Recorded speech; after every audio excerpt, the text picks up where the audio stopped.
एक और बड़ी बात हो रही है, मैं उसका जवाब देना चाहती हूँ।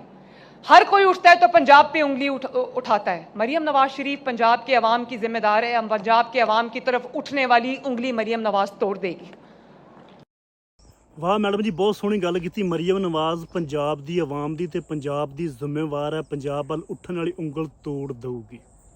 बहुत सोहनी गल की। तुसीं सूबे के मालक हो, पर पंजाब जिस वजह तो पंजाब वजदा है, पंजाब की बोली पंजाब की भाषा की तुसीं उहनूं बनदा स्थान दिओगे सूबे दे विच?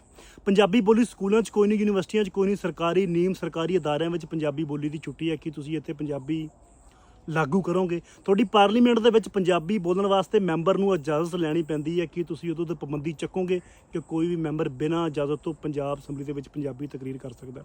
कि तुसीं अपनी असैंबली पार्लीमेंट का आगाज़ पंजाबी जबान दे विच कर सकदे हो? कि तुसीं पंजाब दीयां मावां दीयां उजड़दियां कुੱਖਾਂ बलोचिस्तान दे विच शनाख्ती कार्ड वेख के पंजाबियां नूं मारिया जांदा है कि उहदे ते तुसीं पंजाब लई एक अखर या पंजाबी मावां दे दुੱਖਾਂ दे उत्ते कोई मरहम रख सकदे हो?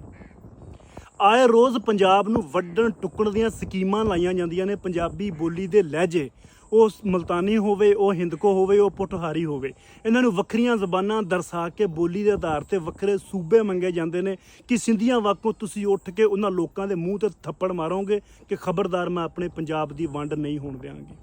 कि 12-14 करोड़ दी बोली मजोरिटी लोगों की बोली पाकिस्तान दे विच इन्हां दे घरां चों बाहर है कि तुसीं इस बोली नूं सरकारी सरपरस्ती दिओगे? अगर तां तुसीं दिओगे, पंजाब की राखी करोगे, पंजाबी बोली की राखी करोगे, तो फिर असीं मान लैंदे कि वाकई तुसीं सच्ची गल कीती है।